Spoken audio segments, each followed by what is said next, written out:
जय मसीह के मित्रों, हम एक बहुत महत्वपूर्ण बात सीखने जा रहे हैं। प्रभु यीशु मसीह का विरोधी शैतान है। प्रभु यीशु मसीह जब 40 दिन रात उपवास और प्रार्थना में थे, वह उनकी परीक्षा लेने आया और पवित्र बाइबल से कोटेशन दे रहा था, वो अलग अलग आयतों का। लेकिन खुदावंद यीशु मसीह ने भी शैतान को परास्त किया पवित्र बाइबल के वचनों के अनुसार ही। और मुझे भी और आपको भी ये बात को हमेशा परमेश्वर ने वरदान के रूप में दी है कि हम परमेश्वर के पवित्र वचनों के द्वारा शैतान को हमेशा हरा सकते हैं। शैतान प्रभु यीशु मसीह के नाम से, और शैतान जो है वो परमेश्वर के वचनों से डरता है, भाग जाता है। वचन में लिखा है, शैतान का सामना करो तो वो भागेगा। जब शैतान आपको हरा नहीं पाता तो वो कुछ लोगों को आपको परेशान करने के लिए इस्तेमाल करता है, और आज हम इस बात को सीखने जा रहे हैं।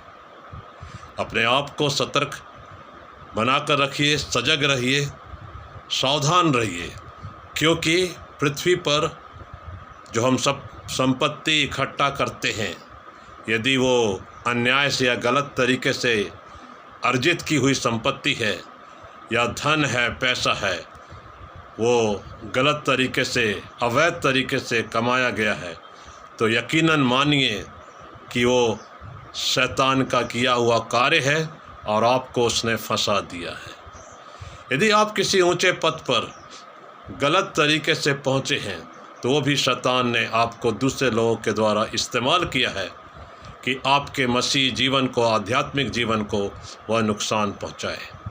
क्योंकि प्रभु यीशु मसीह के पीछे चलने वाला इंसान, मसीही या विश्वासी, हमेशा सत्य के मार्ग पर चलता है, गलत तरीके और हथकंडे नहीं अपनाता।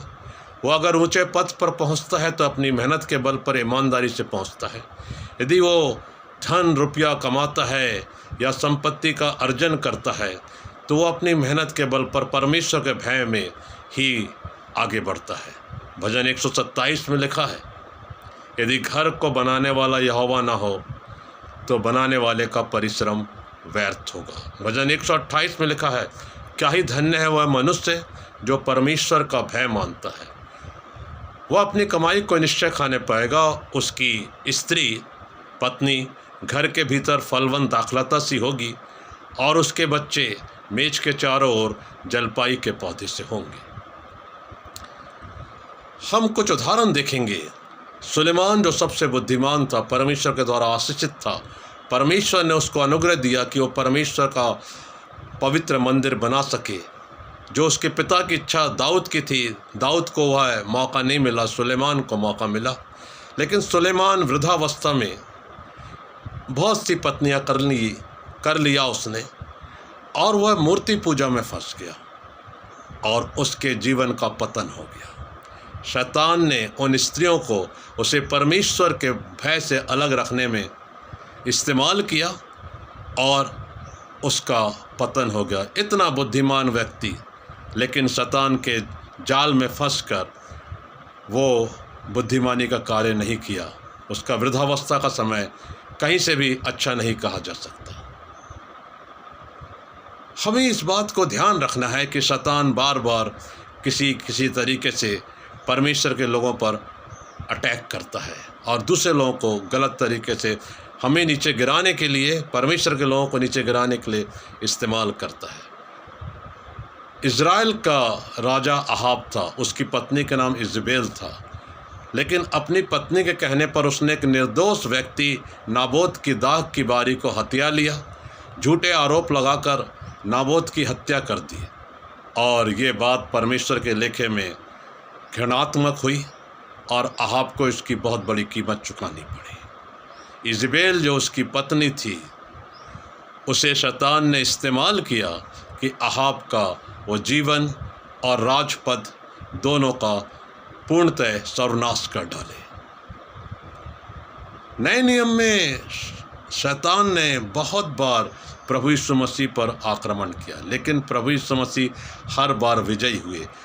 उसका सबसे बड़ा कारण है जो मुझे और आपको अपनाना चाहिए कि वो परमेश्वर के वचनों को निरंतर अपने जीवन में पालन करते थे, विश्वास में अडिग थे और उनको जो जिम्मेदारी दी गई थी वो परमेश्वर की अगुवाई में ही करते थे और उससे वो कभी भी अपनी जिम्मेदारियों से अलग नहीं हुए।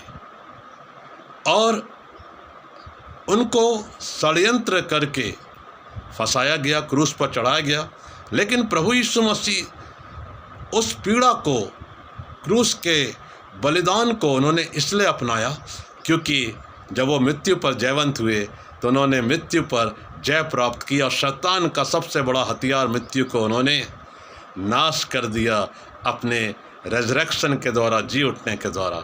मेरे और आपके लिए कितनी शानदार बात प्रभु यीशु मसीह ने रखी है कि शैतान, फरीसी, शास्त्री, न जाने कौन कौन धर्म के अगुओं को प्रभु यीशु मसीह को फंसाने के लिए इस्तेमाल किया था, वो सब लज्जित हुए क्योंकि प्रभु यीशु मसीह परमेश्वर की सामर्थ से जिंदा हो उठे और उन्होंने शैतान की हर प्रकार की युक्ति को असफल कर दिया, विफल कर दिया।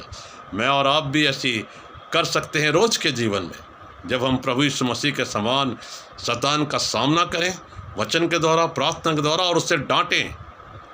उसका नाम इब्लीस है, वो भरमाने वाला है, उसका नाम परखने वाला है, वो परीक्षाओं में डालता है। वो लूसीफर था, अच्छा संगीतकार, लेकिन स्वर्ग से घमंड के कारण नीचे गिराया गया। शैतान घमंड को भी हमारे जीवन में इस्तेमाल करता है। कुछ लोग आपके पास आएंगे, आपके जो वरदान है उसके लिए आपकी बहुत बढ़ाई करेंगे, इतनी प्रशंसा करेंगे कि आप आत्म प्रशंसा से भर जाएंगे, फिर आप में घमंड आ जाएगा, अहंकार आ जाएगा और शैतान जिन लोगों को आपको नीचे गिराने के लिए इस्तेमाल करेगा और जब आप नीचे गिरेंगे तो वो हंसेगा, मुस्कुराएगा कि उसने जिन लोगों को आपके वरदानों को जो परमेश्वर की महिमा के लिए इस्तेमाल होना चाहिए, परमेश्वर की स्तुति ही आपके जीवन के द्वारा होना चाहिए, आवाज़ और बजाने के द्वारा होना चाहिए, संगीत के द्वारा होना चाहिए, आपको घमंड से भर दिया और जैसे वो स्वर्ग से नीचे गिराया गया वैसे ही बहुत से लोग आज पृथ्वी पर बहुत अच्छे, वो गायक थे, बजाने वाले थे, प्रचारक थे, परमेश्वर के अच्छे सेवक सेविकाएं थे, सेविकाएं थी। उन सेविकाओं का, उन सेवकों का, उन दास दासियों का जीवन शैतान ने बहुत ही उन्हें प्रपंच में षड्यंत्र के द्वारा, कुछ मनुष्यों के द्वारा फंसाकर नीचे गिरा दिया। आइए अपने आप को सतर्क करें, घमंड, लालच से अपने आप को दूर रखें, परमेश्वर की आज्ञाओं का पालन करें और शैतान का डट कर सामना करें। उन लोगों से सावधान रहें जो अलग अलग युक्तियों के द्वारा आपके आध्यात्मिक मसीह जीवन को बर्बाद करना चाहते हैं, परमेश्वर के मार्ग से आपको भटकाना चाहते हैं। आप सतर्क रहें और एक विजयी मसीह जीवन जिए और जब आप विजयी मसीह जीवन जिएंगे तो आप कह सकेंगे कि मेरा मसीह मुझ में जीवित है, मैं प्रभु यीशु मसीह में जीवित हूँ। परमेश्वर पिता वचन के द्वारा आपको बहुत बहुत आशीष दे, प्रभु यीशु मसीह के नाम में, आमीन।